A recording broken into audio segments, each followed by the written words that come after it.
Hello everyone, मैं सुमन और आज हम करते हैं कैपिटलाइजेशन पार्ट 2 यानी कि कैपिटलाइजेशन का आगे काम करते हैं। प्रीवियस वीडियो में यानी कि जो लास्ट हमने किया था कैपिटलाइजेशन क्या होता है और उसको कैसे डिटर्मिनेट करते हैं, कौन दो थ्योरीज थी उसकी, कॉस्ट एस्टिमेशन थ्योरी और हमारा जो अर्निंग कैपेसिटी थ्योरी है, जो अर्निंग एस्टिमेशन थ्योरी है, वो हमने प्रीवियस वीडियो में कर ली है। तो ये टॉपिक करने से पहले एक बार वो वीडियो आप देख लीजिएगा ताकि आपको पूरा कंसेप्ट है वो क्लियर हो जाए। जब तक आपको ये नहीं पता होगा कैपिटलाइजेशन क्या है तब तक आप आज का टॉपिक है वो नहीं समझ सकेंगे। और आज का टॉपिक है वो बहुत ही important, very very important topic है over capitalization and under capitalization. तो इसकी क्या है, कैपिटलाइजेशन है यानी कि जब भी हम डिटर्मिनेट करते हैं, प्रीवियस में हमने किया था कि इसको हम डिटर्मिनेट करते हैं कैपिटलाइजेशन को, तो हम दो तरीके से करते हैं, कॉस्ट एस्टिमेशन थ्योरी के अकॉर्डिंग या फिर अर्निंग कैपेसिटी के अकॉर्डिंग। तो उसमें क्या है कि कई बार बेसिकली जो कंपनी है वो इस चाहती है कि उसको जो प्रॉपर एडिक्वेटली कैपिटलाइजेशन को वो डिटर्मिनेट करे, लेकिन इसमें क्या है, दो सिचुएशन अराइज हो जाती है। एक होता है ओवर कैपिटलाइजेशन एंड एक होता है under capitalisation and under capitalisation. दो सिचुएशन होती है, एक ओवर की और एक अंडर की। यानी कि जब प्रॉपरली एडिक्वेटली हम कैपिटलाइजेशन को नहीं डिटर्मिनेट कर सकते, या तो फिर क्या होगा, ओवर में होगा या फिर अंडर होगा। अब इन दोनों के नाम से स्टूडेंट है वो बहुत ज्यादा कंफ्यूज होते हैं कि ओवर क्या, दैट मीन्स कि जो एक्सीड है। ओवर का मतलब अगर जेन्युइन हम ले यानी कि एक्सेस हो गया, बट क्या है, और अंडर का मतलब क्या है, इनएडिक्वेट हो गया यानी कि लॉस हो गया। बट यहाँ पे स्टूडेंट्स कंफ्यूज हो जाते हैं इसके नाम से कि ये एक्सेस एरिया जो कम है यानी कि लेस है, लेकिन इसका अपोजिट है। यहाँ पे हम इसका बिल्कुल अपोजिट लेंगे कि जो ओवर का मतलब वो क्या है, यानी कि इनएडिक्वेट कैपिटल यानी कि शॉर्टेज ऑफ कैपिटल। तो ये हमेशा ध्यान में रखना है। स्टूडेंट्स बहुत ज्यादा कंफ्यूज होते हैं, ओवर दैट मीन्स कि एक्सेस में exceed of capital and under that means की shortage of capital. But actually में ओवर का मतलब क्या है, शॉर्टेज ऑफ कैपिटल, और अंडर का मतलब है एक्सेस ऑफ कैपिटल। सबसे बड़ा कंफ्यूजन, बाकी इसको हम पूरा डिटेल करवाऊंगे, लेकिन अभी सबसे बड़ा जो कंफ्यूजन है वो यहाँ पे इस तरह ध्यान रखो आपकी। ओवर का मतलब क्या है कि हमने कैपिटल को, जब हम कैपिटलाइजेशन डिटर्मिनेट कर रहे थे, हमने ओवर में एस्टिमेट कर लिया कि नहीं इतना हो जाएगा, यानी कि जो हम इन्वेस्ट करने वाले थे उसके ऊपर हमें रिटर्न है ना वो हायर मिलेगा। तो हमने इस कैपिटलाइजेशन को क्या है, अंडर एस्टिमेट कर लिया कहीं ना कहीं। तो वो हमारा क्या हो जाएगा, यानी कि हमें कैपिटल की क्या होगी, शॉर्टेज हो गई। यानी कि हमारी जितनी रेट ऑफ इंटरेस्ट या रेट ऑफ रिटर्न हमारा आना था, जितना इन्वेस्टमेंट किया हमारे पास, जितनी भी अर्निंग होनी थी, तो वो अर्निंग है वो क्या हुई, इनएडिक्वेट हुई। यानी कि प्रॉपर अर्निंग नहीं हो पाई। जितना अर्निंग हम चाह रहे थे, कंपनी रेगुलर अर्न नहीं कर पाई, कंपनी है वो उतना इनएडिक्वेट अर्निंग कंपनी की रही। और यहाँ पे क्या है कि पूरा एडिक्वेट है कैपिटल। तो यहाँ पे अर्निंग है वो अच्छी, यानी कि यहाँ पे कैपिटल को हमने कहीं ना कहीं हमने लिया कि नहीं इतना नहीं हो पाएगा, इसमें हमने और थोड़ा और ज़्यादा उसको लेके चले कि नहीं कैपिटल की रिक्वायरमेंट ज़्यादा रहेगी, लेकिन एक्चुअली में हमने इसमें क्या है, ज़्यादा अर्न किया। यहाँ पे जो अर्निंग कैपेसिटी है वो क्या रही, एफिशिएंटली हमने क्या है उसको अचीव किया, उसको अर्न कर गए। लेकिन यहाँ पे कैपिटल की क्या होगी, हमें शॉर्टेज होगी, क्योंकि हमारी जो कंपनी है वो उतना अर्न नहीं कर पाई जितना हमने एस्टिमेट किया था। तो हमने ओवर में एस्टिमेट कर लिया। ओवर का मतलब यहाँ पे ये है कि हमने अर्निंग को ओवर एस्टिमेट कर लिया, उसकी वजह से ओवर कैपिटलाइजेशन हो गया, और उसका जो सीधा जो इफेक्ट पड़ा कंपनी पे, कंपनी की जो शॉर्टेज है कैपिटल की वो आ गई। और अंडर का मतलब क्या है, हमने अंडर एस्टिमेट किया कि नहीं इतना नहीं हो पाएगा, हम इतना प्रॉफिट नहीं अर्न कर पाएंगे, कंपनी की इतनी रिटर्न्स है वो नहीं मिल पाएगी। लेकिन एक्चुअली में क्या हुआ कि हमने उसको बखूबी उसकी अर्न किया, जितना हमने एस्टिमेट लिया था उससे ज़्यादा हमने क्या है उसकी अर्निंग की। तो यहाँ पे कैपिटल है वो एक्सेस में हो जाती है, यानी कि जितना हमने देखा है कैपिटल हमारे पास क्या है, प्रॉपर है, यानी कि जितनी हमें नीड थी, जितनी हमने सोचा था उससे कहीं ज़्यादा हमने क्या है उस पर अर्न किया है।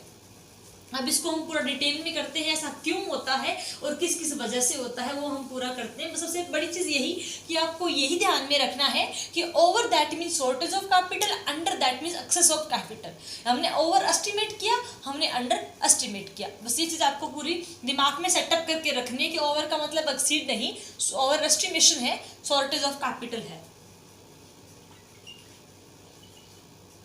ओवर कैपिटलाइजेशन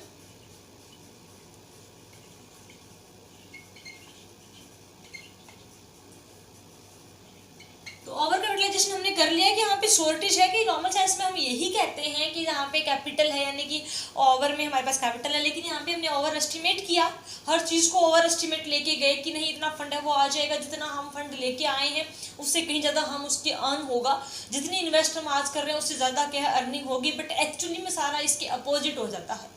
ठीक है, यानी कि हम क्या इन रेगुलर प्रॉफिट कंपनी इस चीज़ में फेल हो जाती है कि वो रेगुलर अर्निंग है वो नहीं कर पाती, उसको प्रॉपर रेगुलर अर्निंग है वो नहीं हो पाती, जिसकी वजह से क्या है ओवर कैपिटलाइजेशन हो जाता है,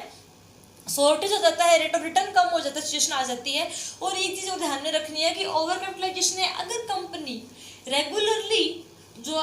प्रॉफिट है वो इतना मतलब उसका डाउन जा रहा है, उसकी अर्निंग है वो रेगुलरली इतना नहीं अर्न कर पा रही जितना हमने एस्टिमेट किया, तो अगर वो रेगुलर बेस के ऊपर है ना तब भी वहाँ पे ओवर कैपिटलाइजेशन होगा। अगर टेम्परेरी बेस पे हुआ है तो वहाँ पे ओवर कैपिटलाइजेशन होगा। टेम्परेरी बेस पे कैसे कि अगर कोई कई बार क्या होता है कि कोई स्ट्राइक हो गई है या कोई मतलब क्या लॉकआउट हो गया हो, किसी अनदर रीजन से एक टेम्परेरी बेस के ऊपर हमारी प्रोडक्शन या कम हो गया जिसकी वजह से हमारी कैपिटल शॉर्टेज हो गई है, तो वो ओवर कैपिटलाइजेशन में इंक्लूड नहीं होगा, क्योंकि वो टेम्परेरी बेस के ऊपर है, स्ट्राइक खत्म होगी, वापस से हमारी प्रोडक्शन स्टार्ट होगी, हमारा काम स्मूथ है वो रनिंग में आ जाएगा। वो किसी कारण की वजह से हो जाता है तो वहाँ पे वो ओवर कैपिटलाइजेशन में नहीं आएगा। जो एक रेगुलर बेस के ऊपर कंपनी फेल हो रही है अपने रेगुलर अर्निंग को करने में, तो वहाँ पे क्या है ओवर कैपिटलाइजेशन की सिचुएशन आती है। तो इसके हम बेसिक कारण करेंगे, इसके कॉजेज कौन कौन से हैं, किन किन कारणों की वजह से ओवर कैपिटलाइजेशन है वो आता है। सबसे पहला क्या है, over issue of share.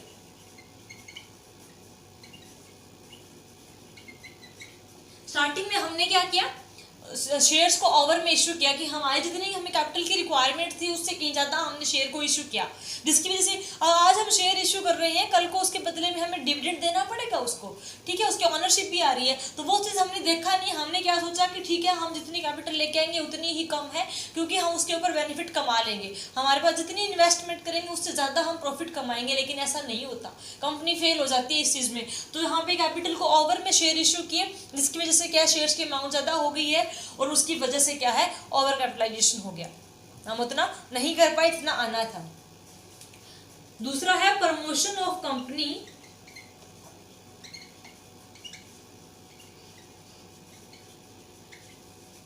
In boom period.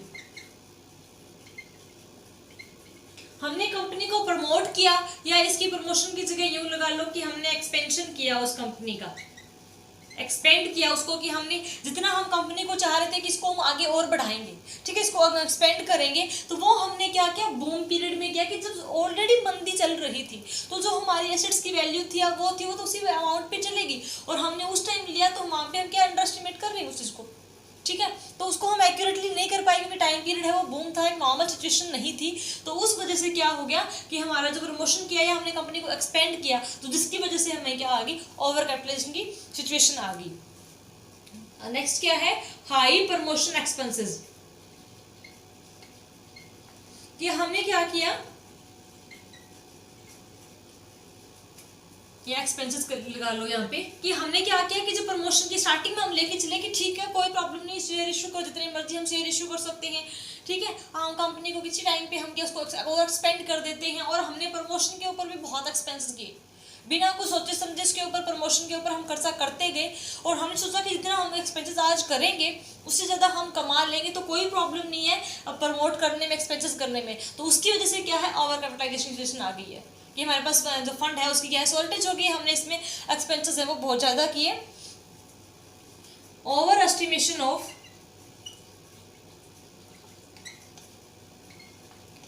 Income on the time of promotion, यानी कि हमने इनकम को क्या लिया ओवर एस्टिमेट किया कि जितनी हमारी इनकम है कि उसको हमने ये चीज देखे बगैर कि ठीक है हमारी इनकम है वो इतने करोड़ जाएगी, इतने इसमें जाएगी, हमने ओवर एस्टिमेशन लिया हर चीज का,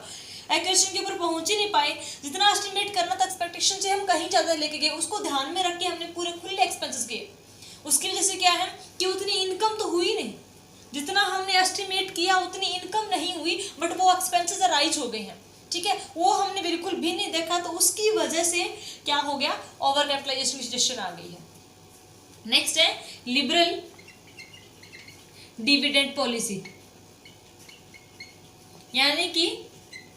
हमारी जो डिविडेंड की पॉलिसी है वो हमने पूरी लिबरल रखी है, यानी कि हमने जो प्रॉफिट जो भी हमने प्रॉफिट अर्न किया हमने उसको रिटेन करके नहीं रखा। हमने क्या देखा कि ठीक है बस पूरी खुली पॉलिसी चलने दो, कोई प्रॉब्लम नहीं है, जितना हमारे पास इनकम आती है डिविडेंड दो, किस लिए कि और इन्वेस्टर्स हैं जो शेयर होल्डर्स हैं वो अट्रैक्ट हो हमारे यहाँ पे कैपिटल को लेके आए। लेकिन क्या है, जब हम लिबरली लेके चले हमारे पास रिटेन हमने फंड रखा ही नहीं है, तो हमें वो फंड क्या है, जब रिक्वायरमेंट हुई उस टाइम फंड है वो इतना अवेलेबल नहीं हुआ, जिसकी वजह से क्या हो गया कि हमें उसको कहीं आगे फर्दर नई अपॉर्चुनिटी ले ही नहीं पाई, क्योंकि फंड सारा हमने डिस्ट्रीब्यूट कर दिया और हमारे पास फंड बचा ही नहीं, तो कोई नई अपॉर्चुनिटीज थी उसमें हम क्या है उसको ले नहीं पाए, उसमें इन्वेस्ट नहीं कर पाई, जिसकी वजह से कंपनी है वो आगे और ज़्यादा एक्सपेंड नहीं हो पाई, और जिसकी वजह से क्या हो गया कि हमारी सिचुएशन है वो ओवर कैपिटलाइजेशन की आ गई ultimatum.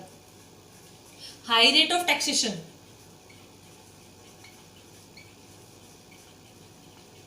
High rate of taxation starting में क्या हुआ, हम जो शेयर है वो बहुत लार्ज अमाउंट पे किए, हमारे पास कैपिटल ज़्यादा थी और जो टैक्सेशन का जो रेट है वो भी हायर था, तो उसकी वजह से हमें क्या हायर रेट पे करना पड़ा, क्योंकि हमने जितनी कैपिटल के ऊपर लगेगा शेयर तो उसी के अकॉर्डिंग क्या है शो किया कि ठीक है इतना हमारा हमने ओवर एस्टिमेशन शो कर रखा था इनकम का, उसकी वजह से क्या हमें टैक्सेस हायर पे करने पड़े और ड्यू टू इसके क्या हुआ जो सिचुएशन है वो ओवर कैपिटलाइजेशन की आ गई, हमारे पास फंड की क्या है शॉर्टेज हो गई है। तो ये क्या आखिर क्या है, इनएडिक्वेट जो डेप्रिसिएशन का मेथड था वो प्रॉपर एडिकेटली नहीं लगाया हमने, प्रॉपर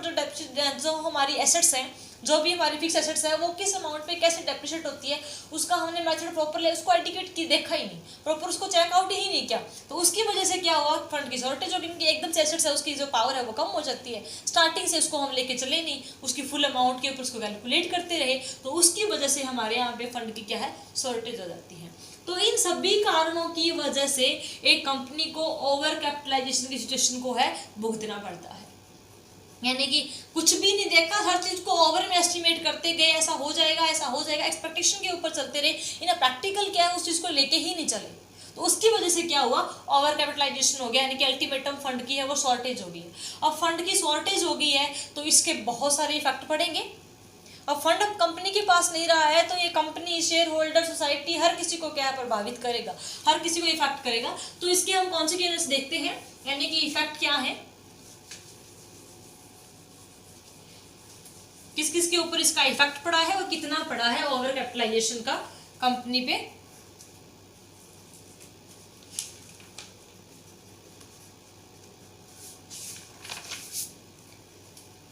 तो इसका इफेक्ट है ओवर कैपिटलाइजेशन का वो क्या है, कंपनी के ऊपर भी पड़ता है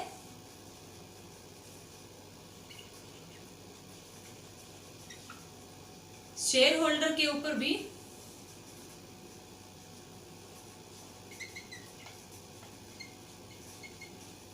एंड सोसाइटी के ऊपर भी।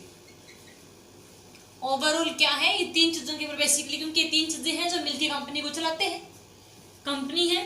वो अपने जो अफेयर्स है उसको परफॉर्म करती है, शेयर होल्डर के अकॉर्डिंग ही चलती है, शेयर होल्डर आते हैं कहाँ से है सोसाइटी से, तो अगर यहाँ पे कंपनी में अगर जो फंड है उसका कम हो जाएगा ओवर कैपिटलाइजेशन आ जाएगी तो कंपनी खुद तो प्रभावित होगी ही होगी, खुद के ऊपर तो इफेक्ट पड़ेगा ही पड़ेगा, प्लस शेयर होल्डर सोसाइटी के ऊपर भी इसका एडवर्स इफेक्ट पड़ेगा, ठीक है, इसका कोई पॉजिटिव इफेक्ट तो पड़ने वाला नहीं, क्योंकि फंड की शॉर्टेज हो गई है तो पॉजिटिव इफेक्ट कैसे पड़ेगा, तो एडवर्स इफेक्ट पड़ेगा। सबसे पहला अगर हम बात करें कंपनी की तो यहाँ पे क्या होगा इफेक्ट ऑन कैश की गुडविल के ऊपर, इफेक्ट ऑन गुडविल, कंपनी की गुडविल है वो डाउन हो जाएगी, क्योंकि कंपनी के पास फंड की शॉर्टेज होगी, तो कहेंगे उसके पास तो फंड ही इंडिकेट नहीं है, उसमें हम इशू करके करेंगे क्या, और जो क्रेडिट वर्दीनेस है वो भी कम हो जाएगी, क्रेडिट वर्थनेस है वो भी क्या है रिड्यूस हो जाएगी, उसके ऊपर भी इफेक्ट पड़ेगा, यानी कि गुडविल भी कम होगी, और जो क्रेडिट वर्थनेस है कंपनी के ओवरऑल जो है कि फंड की शॉर्टेज होगी, दैट मींस कंपनी के पास कुछ नहीं है, तो उसके ऊपर इफेक्ट पड़ेगा, बहुत ही एडवर्स इफेक्ट पड़ता है जो कंपनी को आगे इसका फेस करना पड़ता है, जिसकी कई बार अगर रेगुलरली प्रॉफिट हम उतना जितना एस्टिमेशन कर रहे हैं उससे कम अर्न करते जा रहे हैं, उतने एडिक्वेट प्रॉफिट हम नहीं अर्न कर रहे हैं, तो कंपनी को लिक्विडेट भी होना पड़ सकता है अगर हम ऐसा चलता रहा तो। उसके बाद क्या प्रॉब्लम आती है, difficulty in rising fund,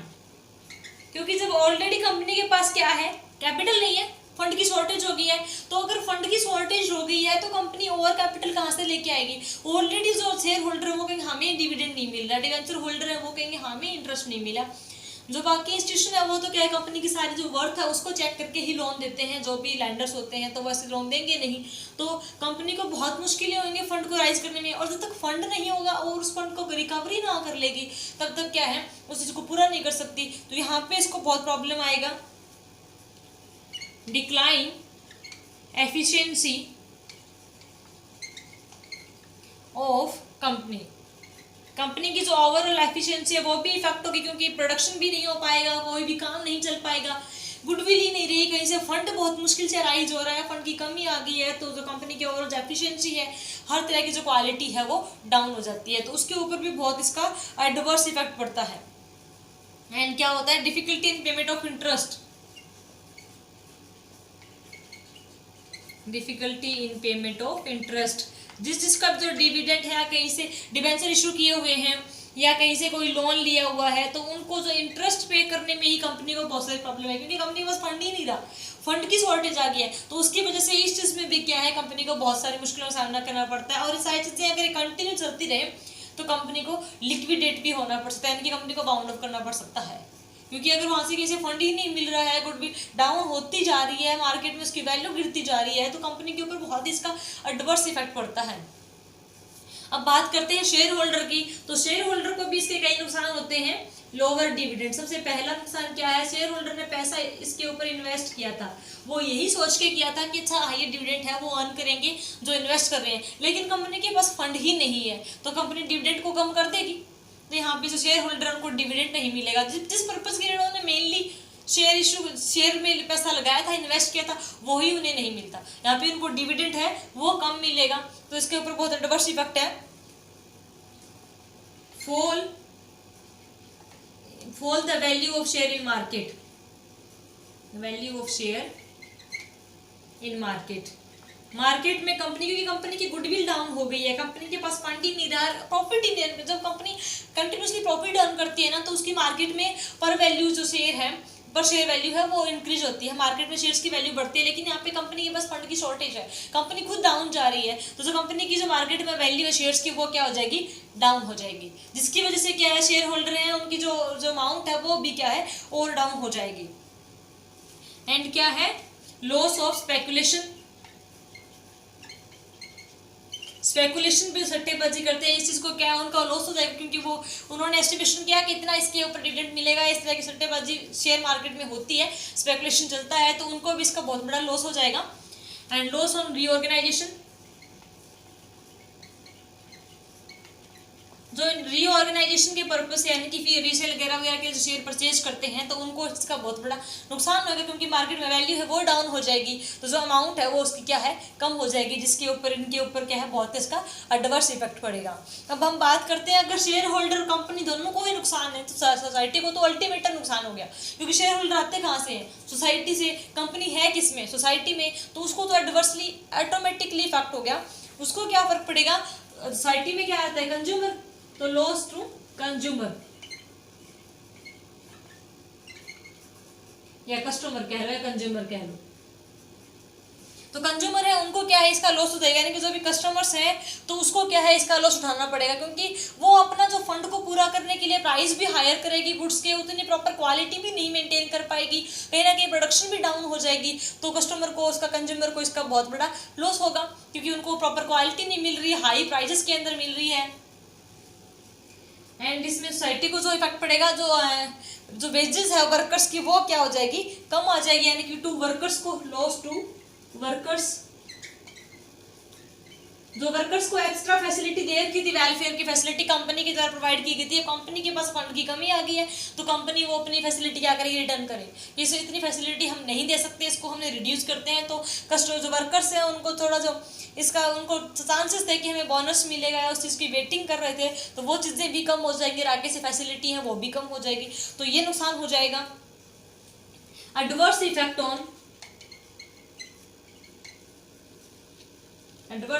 on economic development,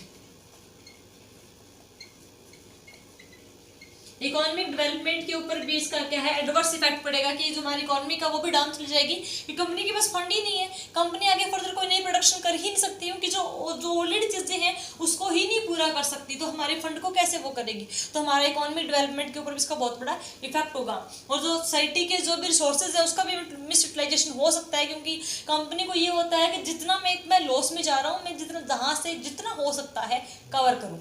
तो वो क्या है, कवर करने के चांसेस में क्या है, वेलफेयर वगैरह सब भूल जाती है कंपनी की, मेरा प्रॉफिट, मैं नुकसान में जा रहा हूँ, मुझे अपना कवर करना है, तो उसका भी बहुत बड़ा एडवर्स इफेक्ट पड़ता है। तो ये सारे इफेक्ट हैं जिसकी वजह से क्या है, ओवर कैपिटलाइजेशन की वजह से कंपनी को, शेयर होल्डर को, सोसाइटी को भुगतने पड़ते हैं। अगर ये ओवर एस्टिमेशन कर लिया जाए, ओवर कैपिटलाइजेशन सिचुएशन आ जाए, तो ये इफेक्ट हैं, इनकी वजह से ये चीज़ें हैं जो इसका लॉस है वो कंपनी को उठाना पड़ता है, शेयर होल्डर को एंड सोसाइटी को उठाना पड़ता है। अब बात ये करते हैं कि इफेक्ट तो इसके ऊपर पड़ रहे हैं, तो क्या इसे कंटिन्यू चलते रहने दें, इसको कम तो करना पड़ेगा। तो इसके लिए रेमेडीज कौन कौन सी हैं, किस किस चीजों को से इसका हम उपाय कह लें, सजेशन कह लें, जिसकी वजह से क्या है, जो अगर हम पहले चलो हमने कर लिया ओवर एस्टिमेशन, तो उसको कम कैसे करें, उसको कंटिन्यू तो नहीं करने दे सकते ना, कि कंटिन्यू चलता रहेगा तो उस चीज को हमें बहुत बड़ा नुकसान हो जाएगा। तो इसकी हम करते हैं रेमेडीज,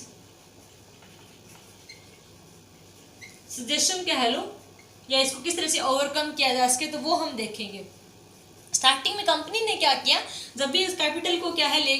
राइज कर रहे थे, तो लॉन्ग टर्म्स के ऊपर बहुत ज्यादा ध्यान दिया, तो उस चीज को क्या है कम कर दे, रिडक्शन लॉन्ग टर्म डेट्स, जो भी लॉन्ग टर्म डेट्स है उसको क्या कर दे, रिडक्शन कर दे, लॉन्ग टर्म डेट्स को क्या कर दे, रिड्यूस कर दे, कि जो भी लॉन्ग टर्म शॉर्ट टर्म है वो हैंड टू हैंड क्या हो जाएगा, उसको हम कवर कर सकते हैं, लेकिन लॉन्ग टर्म के अंदर क्या उसका इंटरेस्ट भी हायर होगा, और उस चीज की वजह से क्या है कि हमारा ओवर कैपिटलाइजेशन ज्यादा रहेगा, तो उसको क्या है रिड्यूस कर दे, रिडक्शन कर दे, रिडक्शन इंटरेस्ट ऑन डिबेंचर, जो डिबेंचर को इंटरेस्ट दे रहे थे डिबेंचर होल्डर को, तो वो क्या कर दे, कम कर दे, अगर आप 15% दे रहे थे आप 10 कर दें, उससे 8 कर दे, 9 कर दे, उसको कम कर दे, इंटरेस्ट हमें कम पे करना पड़ेगा, फंड बाहर कम जाएगा, तो वो फंड हमारे पास बचेगा, तो जिसकी वजह से क्या है, जो ओवर कैपिटलाइजेशन है वो कहीं हद तक हमें क्या ओवरकम कर सकते हैं। नेक्स्ट है रिडम्पशन। अब तक तो क्या है हम रिड्यूस की बात करते हैं, अब हम रिडम्पशन कर दें, higher rate of preference share, जो प्रेफरेंस शेयर है, जो हायर रेट के प्रेफरेंस शेयर है उसको रिडीम कर दें, उसके ऊपर हम डिविडेंड क्यों पे, क्योंकि प्रेफरेंस शेयर उसके ऊपर मोस्टली रेगुलरली हमें डिविडेंड पे करना पड़ता है, जिसके हायर रेट है जिस प्रेफरेंस शेयर के, उसको क्या हम रिडीम कर दें, प्रेफरेंस शेयर तो रिडीम हो सकते हैं, तो वो हमें क्या है हायर डिविडेंड नहीं पे करना पड़ेगा, जिसकी वजह से क्या है फंड हमारे पास बच भी जाएगा, तो वो हम कर सकते हैं। रिड्यूस पर value of share,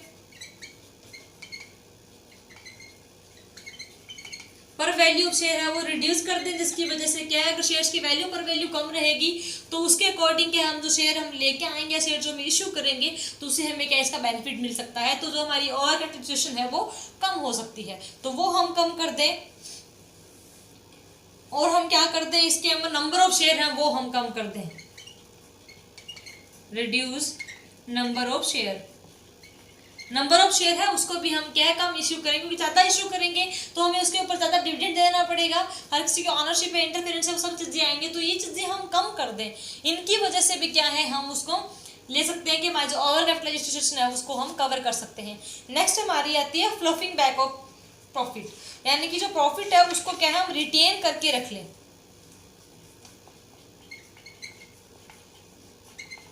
फ्लफिंग back of profit, यानी कि फ्लफिंग बैक का मतलब होता है कि जो प्रॉफिट है ना उसको रिटेन कर ले, यानी कि डिविडेंड ना, उसको जो डिक्लेयर डिविडेंड दे रहे हैं ना वो डिस्ट्रीब्यूट ना करें, शेयर होल्डर में ना दें, जितना प्रॉफिट हुआ है ना उसको फ्लफिंग बैक वापस अपने पास से रिटेन करके रखें, एक तो कैपिटल बचेगा, दूसरा जो भी अपॉर्चुनिटी हमें लगता है चांसेस है कि अपॉर्चुनिटी है हमारे पास कि फर्दर हम इसको इन्वेस्ट कर सकते हैं, तो वहां से इन्वेस्ट करके रेट ऑफ रिटर्न लेके इस चीज को हम क्या है कम कर सकते हैं। सबसे बड़ा और मेजर है ये जिसकी वजह से क्या है बहुत बड़ा मतलब एक रेमेडीज है, इसको अगर फॉलो करके कहीं हद तक अपनी सिचुएशन को क्या है हाई कर सकती है कंपनी, यानी कि प्रॉफिट है वो डिस्ट्रीब्यूट करने की बजाय हम डिस्ट्रीब्यूट करते जाएंगे, हमारे पास कुछ नहीं बचेगा, कंपनी की वैल्यू वैसे डाउन हो जाएगी। तो अगर एक दो बार हम डिविडेंड नहीं भी देंगे तो हमें ये होगा कि हमने किसी अपॉर्चुनिटीज के लिए सेव कर रखा है, तो इतना इफेक्ट नहीं पड़ेगा कि शेयर होल्डर की अपने डिविडेंड नहीं मिल रहा, क्योंकि अगर हम देंगे तो हमारे पास कुछ नहीं बचेगा। तो हम प्रॉफिट है अपने पास रिटेन करके रखें, अच्छी अपॉर्चुनिटीज में लगाएं, ताकि वहां से इन्वेस्टमेंट भी आए और हमारे पास फंड है शॉर्टेज को हम पूरा कर सकें। तो इन सभी कारणों की, सभी रेमेडीज को हम फॉलो करके जो ओवर कैपिटलाइजेशन है उसको क्या है हम ओवरकम कर सकते हैं। बिल्कुल खत्म तो एकदम से नहीं कर सकते, लेकिन उसको ओवरकम कर सकते हैं। ये चीजें हम ध्यान में रख के चलेंगे तो इस चीजों को हम कवर कर सकते हैं। ये तो बात सारी की सारी हम कर रहे थे ओवर कैपिटलाइजेशन की, कि जब हम क्या ओवर एस्टिमेशन कर लें तब ऐसा होता है। पर कई बार क्या होता है कि कंपनी अंडर एस्टिमेट भी करके चलती है। जो चीजें स्टार्टिंग में है तो उसको क्या है कि जो अंडर एस्टिमेशन भी हो जाता है, तो उस केस में क्या होगा, अंडर कैपिटलाइजेशन, यानी कि इसका टोटली अपोजिट है ओवर कैपिटलाइजेशन का। एज ए नेम हम सोचें कि यहाँ पे भी शॉर्टेज ऑफ फंड है, तो उसका उल्टा हो जाएगा excess of fund is under capitalisation. जहाँ पे फंड की एक्सेस है, हमने क्या है अंडर एस्टिमेशन किया हर चीज को कि नहीं इतना प्रॉफिट हम नहीं कमा पाएंगे, इतना रेट ऑफ रिटर्न हमने पहले से किया, नॉर्मली हमने हाई लेके चले, ठीक है। या हमने क्या है उसके अकॉर्डिंग हमने कि फंड स्टार्टिंग में हमें बहुत डिफिकल्टी हो रही थी, फंड मिल नहीं रहा था, तो हमने हर चीज को अंडर एस्टिमेट किया, बल्कि जितना हमने इन्वेस्ट किया उससे हम ज्यादा इसमें कमा गए।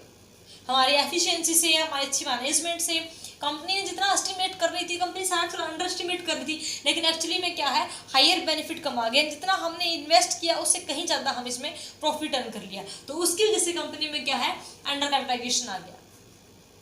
तो अंडर कैपिटलाइजेशन कंपनी के रिसोर्सेज उसको हमने एफिशिएंटली यूज किया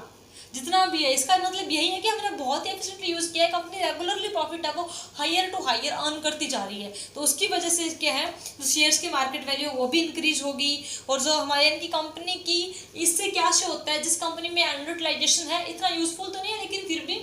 कि जो अंडर यूटिलाइजेशन है वो कंपनी की एक अच्छी साउंड फाइनेंशियल पोजीशन और एक अच्छी मैनेजमेंट बताता है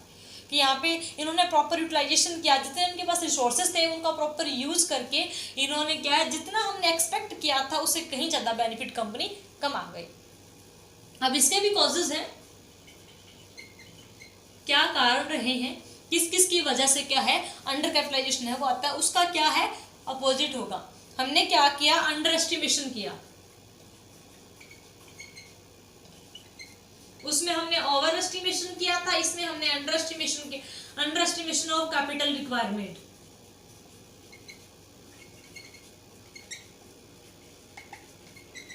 हमने अंडर एस्टिमेट करके चले कि हमारे पास कैपिटल की रिक्वायरमेंट है वो इतनी रहेगी, उसको हमने उसको फिर क्या हमारे पास कैपिटल उसकी अकॉर्डिंग हमने कैपिटल को राइज किया, उसको प्रॉपर्ली एफिशिएंटली यूज किया, जिसकी वजह से क्या है हमने प्रॉफिट है वो हायर अर्न किए। एंड क्या है हमने अंडर एस्टिमेट किया अर्निंग को,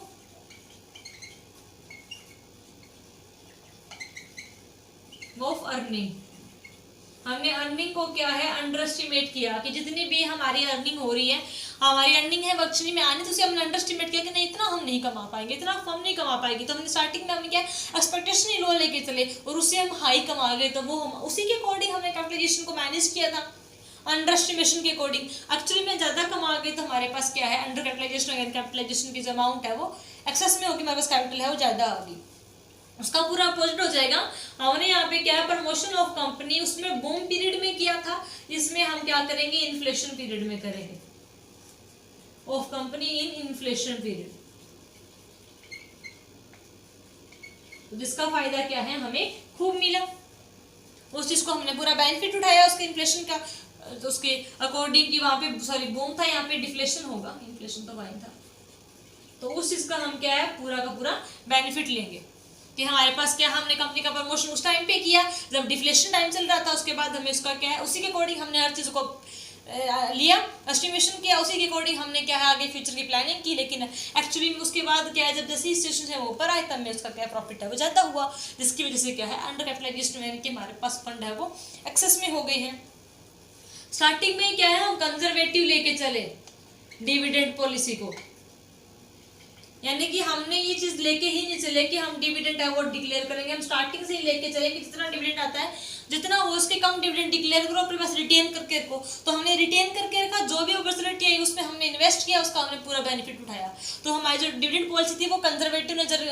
की तरीके की थी, यानी कि हमने इतना लिबरल नहीं हुए कि कुछ नहीं होता डिविडेंड तो फंड बहुत है, नहीं है, हमने सोच के चला फंड बहुत कम है, फंड बहुत कम है, तो उसी चीज को हम प्रॉपरली एफिशिएंटली यूज करते गए कि नहीं हमारे पास इतना ही चीजें हैं। तो उसकी वजह से क्या है, हमारी डिविडेंड पॉलिसी है वो हमने स्टार्टिंग में इतनी लिबरल नहीं की, तो हमारे पास क्या फंड है वो एक्सेस में रहा।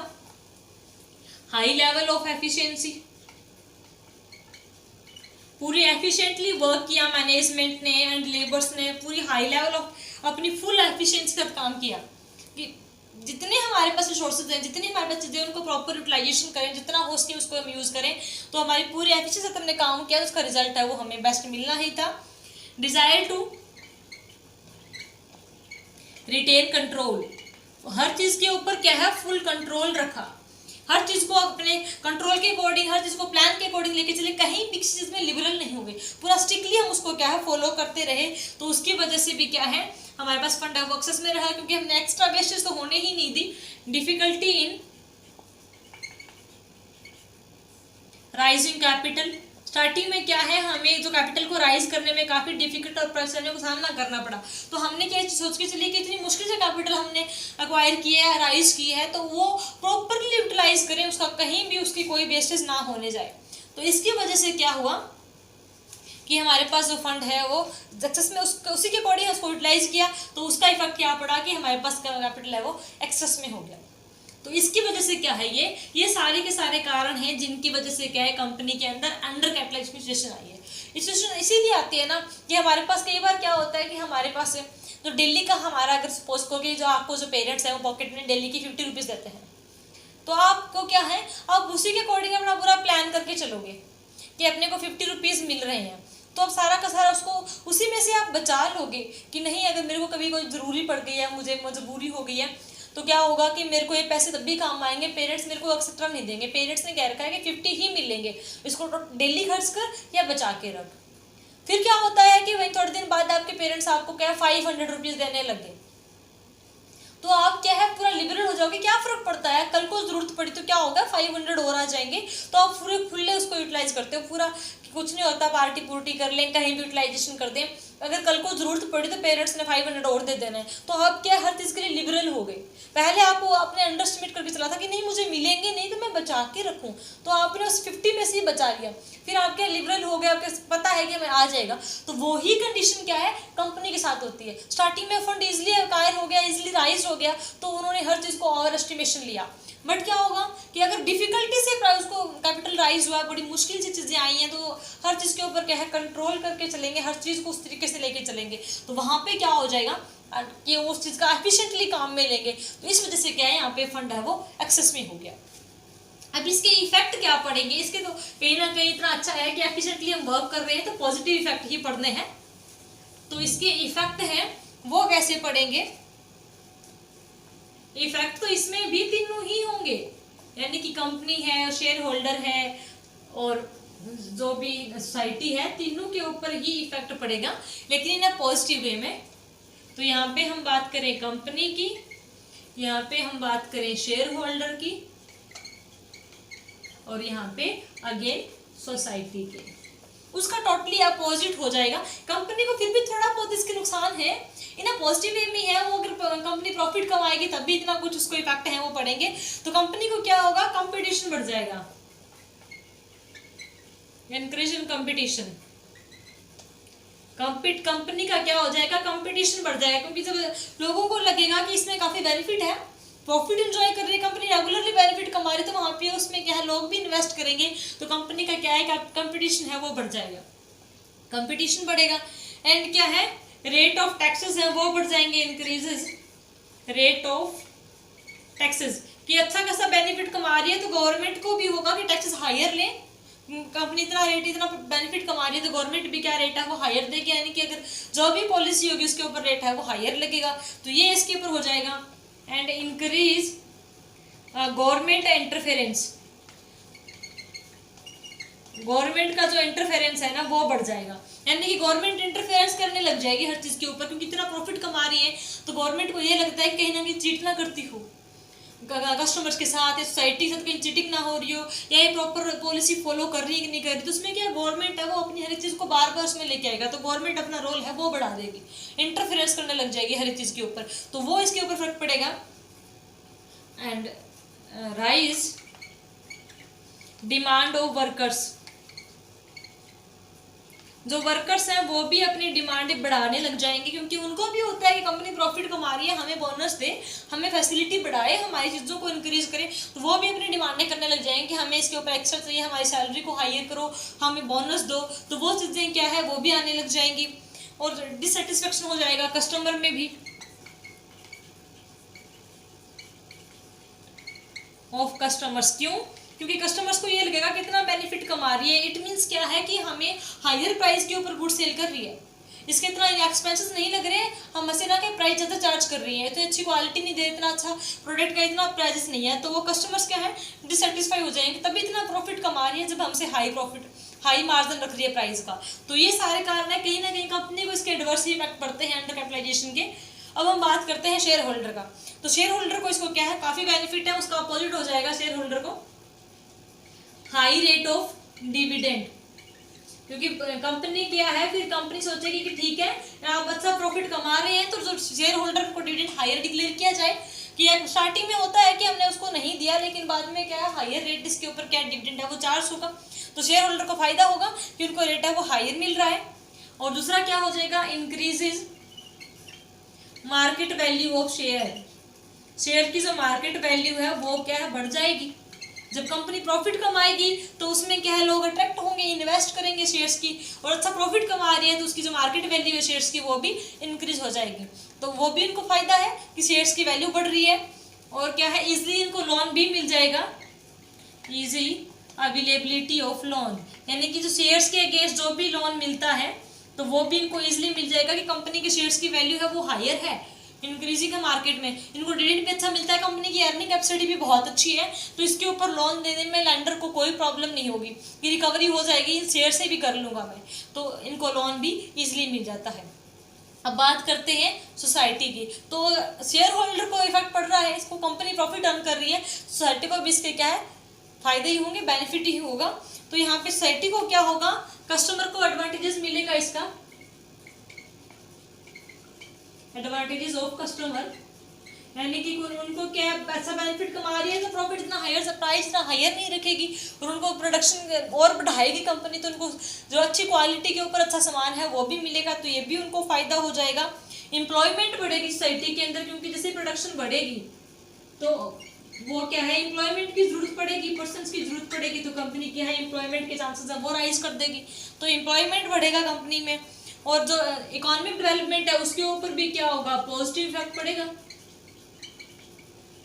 ऑन इकोनॉमिक डेवलपमेंट है, क्योंकि रोजगार बढ़ेगा, अच्छी प्रोडक्शन बढ़ेगी, तो वो हमारे इकोनॉमी के लिए एक बेनिफिशियल एक पॉजिटिवली इफेक्ट जाएगा कि हाँ हमारी इकोनॉमी बढ़ रही है, प्रोडक्शन बढ़ रही है, कैपिटल वो भी राइज हो रही है, इंडस्ट्री बढ़ रही है, तो वो भी बढ़ेगा, और इंक्रीज हो जाएगी इंडस्ट्रियल प्रोडक्शन है, इंक्रीज इन इंडस्ट्रियल प्रोडक्शन, तो वहाँ पे क्या है नए नए जो हमारे प्रोड्यूसर हैं वो भी आएंगे, तो कस्टमर के पास क्या है चॉइसेस बढ़ेगी, इंडस्ट्री में जो सोसाइटी में इंडस्ट्रीज बढ़ेंगी, एम्प्लॉयमेंट भी बढ़ेगा, जो चॉइसेस हैं वो भी ज़्यादा होंगी, तो इस सोसाइटी को भी इसका बहुत बेनिफिट मिलने वाला है। तो ये इसके इफेक्ट है अंडर कैपिटलाइजेशन के। देखा जाए तो ना पॉजिटिव सेंस में कहीं ना कहीं कंपनी है उसी को थोड़ा सा इसका एडवर्स जाता है कि कंपटीशन बढ़ेगा, रेट ज़्यादा देना पड़ेगा, गवर्नमेंट भी इंटरफेयर करेगी, हर तरह से लोगों की डिमांड आने लग जाएगी, क्वेश्चन मार्क लगने लग जाएंगे, लेकिन शेयर होल्डर और सोसाइटी को इसका बहुत ही बेनिफिट है, दोनों के क्या पॉजिटिव वे में इम्पैक्ट जाता है। तो इसको भी रेमेडी है, इसको भी ज़रूरी है कि इसको भी कंट्रोल करना बहुत ज़रूरी है, वरना क्या होगा कि इसका भी एडवर्स चला जाएगा, फिर बहुत ज़्यादा लिबरल हो जाएंगे और फिर अंडर से ओवर आते टाइम नहीं लगेगा। वही चीज़ें हैं कि अगर फिर आप उस चीज़ के इतना क्या सीरियसली नहीं लोगे, आपकी पॉकेट मनी 50 से 500 कर दी तो आप उसको चीज़ को सीरियस नहीं लोगे, तो आप क्या पूरे खुले हो जाओगे, ऐसे ही बिना बात के ही आप क्या उसको एक्सपेंशन करना स्टार्ट कर दोगे, तो उस चीज़ का क्या हो जाएगा फिर पेरेंट्स को लगेगा कि नहीं बच्चा तो एब्सेंटली काम ही नहीं कर रहा ना, किसी चीज़ को सीरियस ही नहीं ले रहा, तो उनको वापस से क्या है उस चीज़ को कम करना पड़ेगा, ताकि ये अपने माइंड से भी एब्सेंटली कैसे यूज़ करना है और वेस्टेज ऑफ मनी ना करे, या वेस्टेज ना करे, जितना इसको ज़रूरत है उतना ही यूज़ करे। तो इसीलिए क्या है, इसके भी कुछ एक रेमेडीज होंगी जो इसको क्या है ओवरकम करना जरूरी है। तो इसका क्या है, इसकी बोनस शेयर इशू कर दे, वहां पे हम कम कर रहे थे, यहाँ पे हायर कर दो, issue of bonus share. Bonus share issue करेंगे तो शेयर इशू करेंगे तो हमें उसके बदले में क्या है कैपिटल देना पड़ेगा, शेयर इशू कर देंगे उसके बदले में डिविडेंड भी देना पड़ेगा, शेयर लेके आएंगे तो उससे क्या है कि जो हमारा शेयर की तो अमाउंट भी बढ़ेगी और प्लस क्या हो जाएगा कि जो अंडर जो एक्सेस था कैपिटल वो भी कम हो जाएगा। Issue of fresh share, fresh share issue कर दे, बोनस शेयर ना करे कि नए शेयर इशू कर दे, उसके ऊपर भी डिविडेंड देना पड़ेगा कंपनी को। और जो प्रेफरेंस शेयर है वो हायर जो है वो भी क्या है उसको भी इशू कर दे, जिसकी वजह से क्या हो जाएगा कि जो अंडर कैपिटलाइजेशन है उसकी प्रॉब्लम है वो कम की जा सकती है। या फिर क्या करे कंपनी स्प्लिटिंग ऑफ शेयर, यानी कि इसको शेयर्स को डिवाइड कर दे, जो अमाउंट लो पे चल रही थी उसको क्या थोड़ा हायर कर दे, पर वैल्यू 10 से 20 कर दे, उसको डिवाइड कर दे, अलग अलग ग्रुप के अकॉर्डिंग है वो शेयर कर दे। तो ये सारी रेमेडीज को फॉलो करके जो ओवर कैपिटलाइजेशन है उस सिचुएशन को क्या है कम किया जा सकता है। तो हम अगर बात दोनों की करें अंडर एंड ओवर, वैसे तो कोई भी अच्छी नहीं है, वहां पे अगर अंडर सिचुएशन हुई आ गई तो फिर वो कंपनी क्या है वो फिर उसके बाद कंपनी लिबरल हो जाएगी, तो वो वापस क्या है ओवर में आ जाएगा। अगर ओवर तो कंपनी के लिए हाई डेंजर। अगर हम अंडर और ओवर दोनों का कंपैरिजन करें तो इसमें जो कंपनी के लिए जो अंडर यूटिलाइजेशन है वो बेनिफिशियल है ओवर्स। ओवर है वो बहुत ज़्यादा डेंजरस है, क्योंकि उसमें क्या है हम स्टार्टिंग में तो बहुत ज़्यादा ओवर कर एस्टिमेशन कर रहे हैं, लेकिन हमने एक्सपेक्टेशन कुछ और ही रखी है और हम प्रॉफिट कुछ और ही कमा रहे हैं, उसका डाउन जा रहे हैं। तो उसकी वजह से क्या है दोनों में अगर कंपैरिजन करें तो ओवर ज़्यादा डेंजरस है एज कंपैरिजन अंडर। कंपनी के लिए तो अंडर भी इतनी बेनिफिशियल नहीं है। तो जब कंपनी को ध्यान में रखे कि जितना हो सके प्रॉपरली एडिक्वेटली ही डिटर्मिनेट करे कैपिटलाइजेशन को, जितने भी फैक्टर्स हैं, जितने भी फैक्टर इफेक्ट करते हैं, या जहाँ जिस डाटा कलेक्ट कर सकता है कंपनी उस चीज़ को कलेक्ट करे और ये पूरी कोशिश करे कि इसका अंडर और ओवर ना हो, प्रॉपरली क्या है इसको मैं कैपिटलाइजेशन की जितनी रिक्वायरमेंट है उतना ही डिटर्मिनेट करूँ, क्योंकि दोनों ही क्या है हार्मफुल है कंपनी के लिए, क्योंकि इसमें क्या है फिर कहीं ना कहीं अपने पाथ से कंपनी भटक जाती है। तो इसमें क्या है ये हमारा ओवर और अंडर कैपिटलाइजेशन पूरा होता है। एक कंसेप्ट और थोड़ा दे रखा है इसकी बुक के अंदर, नॉर्मली है वो वॉटेड कैपिटल, इतना कोई खास नहीं, पर कई बार क्या है 2 या 4 नंबर में पूछ लिया जाता है। तो वॉटेड कैपिटल क्या होता है, ये वो कैपिटल होती है जिसको क्या है मार्केट वैल्यू के अकॉर्डिंग, मार्केट वैल्यू उसकी कम होती है लेकिन बुक वैल्यू उसकी क्या है हायर शो करते हैं।